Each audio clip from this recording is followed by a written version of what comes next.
Hello friends, welcome to இனட்டா foods. இன்றைக்கி நம்ம பார்க்க போகிற ரெசிபி சுவையான, அதே சமயம் ரொம்ப குவிக்காக சிம்பிளாக செய்யக்கூடிய பட்டாணி சாதம். இந்த பட்டாணி சாதம் செய்கிறதுக்கு 20லேருந்து 30 மினிட்ஸ் போதும். வாங்க ரெசிபிக்குள்ளே போகலாம். ஒரு அகலமான பேன் எடுத்துக்கோங்க. பேன் சூடாகட்டும். இப்போ ஒரு குழிக்கரண்டி எண்ணெய் விட்டுக்கோங்க. நல்லெண்ணெய் விட்டுக்கோங்க. நல்லெண்ணெய் விடும்போது உங்கள் ரெசிபிக்கு ஒரு நல்ல டேஸ்ட் கொடுக்கும். எண்ணெய் நல்லா காஞ்சதும் ஒரு பிரியாணி இலை, ஒரு ஏலக்காய், 3 கிராம்பு, 2 பட்டை, கொஞ்சமாக ஜாதிக்காய் விட்டுக்கோங்க. ஜாதிக்காய் அதிகம் விடாதீங்க, நம்ம பட்டாணி சாதத்துக்கு கொஞ்சம் கசப்பு தன்மை வந்துடும். 1/4 டேபிள் ஸ்பூன் சீரகம் விட்டுக்கோங்க. சீரகம் நல்லா பொரியட்டும். நம்ம விட்டுருக்க ஸ்பைசஸும் நல்லா பொரியட்டும். அதே டயத்தில் நம்ம சீரகமும் கரிஞ்சிடாமல் பார்த்துக்கோங்க. அடுப்பை மிதமான தீயிலே வச்சுக்கோங்க. ஒரு பச்சை மிளகாய் விட்டுக்கலாம். பச்சை மிளகாவை எண்ணெயில் வதக்கி விடுங்க. இப்படி நம்ம செய்யும் போது நம்ம சாதத்துக்கு ஒரு நல்ல ஃப்ளேவர் கிடைக்கும். இப்போது பச்சை மிளகாய் நல்லா எண்ணெயிலே வதங்கிடுச்சு. 2 மீடியம் சைஸ் வெங்காயத்தை இந்த எண்ணெயில் விட்டுக்கலாம்.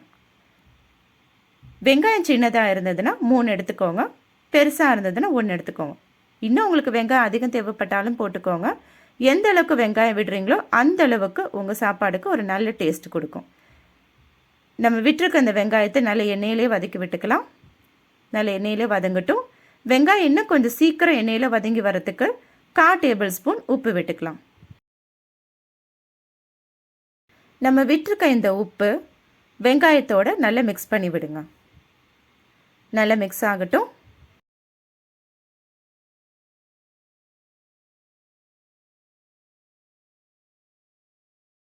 இப்போ பாருங்கள், நம்ம விட்டுருக்க இந்த வெங்காயம் நல்ல கோல்டன் ப்ரௌன் கலரில் வந்துருச்சு. இப்போது 2 டேபிள் ஸ்பூன் இஞ்சி பூண்டு பேஸ்ட் விட்டுக்கலாம். நான் ஒரு 50 கிராம் இஞ்சியும் 50 கிராம் பூண்டும் ஈக்குவல் ரேஷியோவில் அரைச்சி ஃப்ரிட்ஜில் ஸ்டோர் பண்ணி வச்சுருக்கேன். அதுலேருந்து ஒரு 2 டேபிள் ஸ்பூன் விட்டுருக்கேன். நம்ம விட்டுருக்க இந்த வெங்காயமும் இஞ்சி பூண்டு பேஸ்ட்டும் நல்ல எண்ணெயிலே வதங்கட்டும். இப்போ ஒரு மீடியம் சைஸ் தக்காளியை விட்டுக்கலாம். தக்காளியை சின்ன சின்னதாக நறுக்கி விட்டுக்கோங்க. தக்காளி ரொம்ப பெருசாக இருந்ததுன்னா பாதி தக்காளி விட்டால் போதும். அதிகமாக தக்காளி விட வேண்டாம். இப்போ தக்காளியை எண்ணெயிலே வதக்கி விட்டுக்கோங்க. நம்ம விட்டுருக்க இந்த வெங்காயம், தக்காளி, இஞ்சி பூண்டு பேஸ்ட் எல்லாம் நல்லா எண்ணெயிலே வதங்கிடுச்சு. இப்போது ஒரு கைப்பிடி அளவுக்கு புதினாவை அலசி இந்த எண்ணெயில் விட்டுக்கலாம். புதினாவே நல்ல எண்ணெயிலே வதக்கும் போது நம்ம சாப்பாடுக்கு ஒரு நல்ல ஒரு ஃப்ளேவர் இருக்கும். முக்கியமாக குழந்தைங்க சாப்பிடும் போது இந்த புதினா அவங்க வாயில் தட்டுப்படும் போது அவங்களுக்கு அந்த கசப்பு தன்மை இருக்காது. இப்போ நம்ம விட்டுருக்க புதினா நல்ல எண்ணெயிலே வதங்கி வந்துக்கிட்டு இருக்கு. இப்போ நம்ம ஒரு கப் பச்சை பட்டாணி எடுத்துக்கலாம். இது மெஷர்மெண்ட்டில் பார்த்தீங்கன்னா 100 கிராம் வரும். நம்ம எடுத்துருக்க இந்த பட்டாணியை இந்த எண்ணெயில் விட்டுக்கலாம். பட்டாணியை நல்ல எண்ணெயிலே வதக்கி விட்டுக்கோங்க.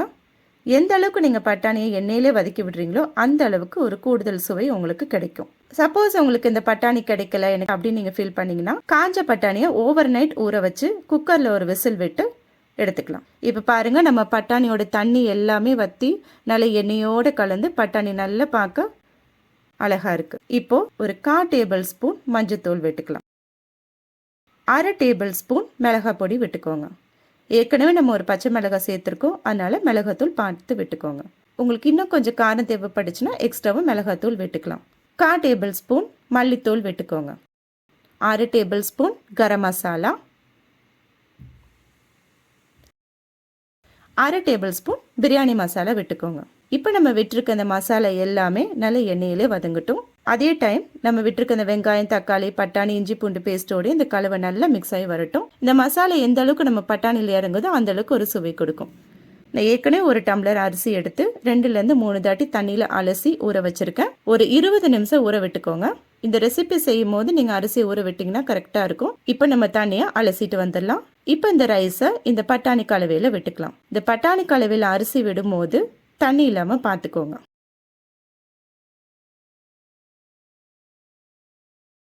நம்ம ஒரு டேபிள் ஸ்பூன் பட்டர் விட்டுக்கலாம். ஒரு டேபிள் ஸ்பூன் பட்டர் ஏன் விடுறோம் அப்படின்னா நம்மளோட ரைஸ் உதிரியாக வரத்துக்கும் ஒன்னோட ஒன்று ஒட்டாமல் குலையாமல் இருக்கிறதுக்கும் நம்ம இந்த பட்டர் யூஸ் பண்ணிக்கலாம். நீங்கள் ட்ரை பண்ணி பாருங்கள். உங்கள் ரைஸ் ஒன்னோட ஒன்று ஒட்டாமல் குலையாமல் நல்ல உதிரியாக இருக்கும். இப்போ நம்ம விட்டுருக்க பட்டரை நல்லா இந்த அரிசி கலவையோடு மிக்ஸ் பண்ணிக்கலாம்.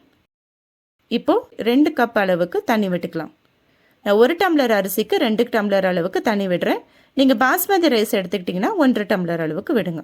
நம்ம விட்டுருக்க தண்ணி நல்லா கொதித்து வந்துக்கிட்டு இருக்கு. இப்போ இந்த ஸ்டேஜில் நம்ம உப்பு செக் பண்ணிக்கலாம். தேவைப்பட்டுச்சுன்னா உப்பு விட்டுக்கலாம். நான் ஒரு 1/4 டேபிள் ஸ்பூன் உப்பு விட்டு கிளறி விட்டுக்கிறேன். நல்லா கிளறி விட்டுக்கோங்க. நம்ம விட்டுருக்க அரிசி பட்டாணி எல்லாமே நல்லா தண்ணியில் கொதித்து வந்துக்கிட்டு இருக்கு. பாருங்கள், அரிசியில் நல்லா கொதித்து வந்துக்கிட்டு இருக்கு. இப்போ இந்த அரிசியும் பட்டாணி மேலே மிதந்து வந்துட்டு இருக்கும் போது அடுப்பை ஸ்லோ ஃப்ளேமில் வச்சுட்டு நம்ம லிட்டு போட்டு மூடிக்கலாம்.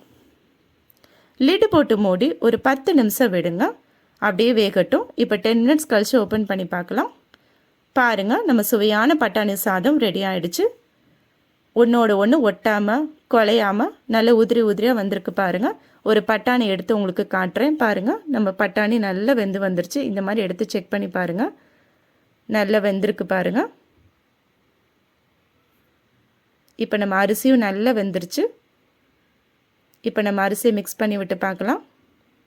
இப்போ உங்களுக்கு நான் இந்த அரிசியை எடுத்து காட்டுறேன். பாருங்கள், நம்மளோட பட்டாணி சாதம் நல்லா உதிரி உதிரியாக வந்திருக்கு. பாருங்கள், ஒன்றோடு ஒன்று ஒட்டவே இல்லை, தனித்தனியாக உதிர்ந்தே வந்துட்டுருக்கு. பாருங்கள், கொஞ்சம் கூட அடி கூட பிடிக்காமல் வந்திருக்கு. நம்ம விட்டுருக்க இந்த பட்டாணி அரிசி இந்த மசாலா கலவைகளோடு நல்லா மிக்ஸ் ஆகி நம்ம பட்டாணி சாதம் நல்ல ஒரு டேஸ்ட்டில் வந்திருக்கு. பாருங்கள், கொஞ்சம் கூட அடி பிடிக்கவே இல்லை பாத்திரம். இப்போ நம்ம இதை ஒரு பவுலில் ட்ரான்ஸ்ஃபர் பண்ணிக்கலாம்.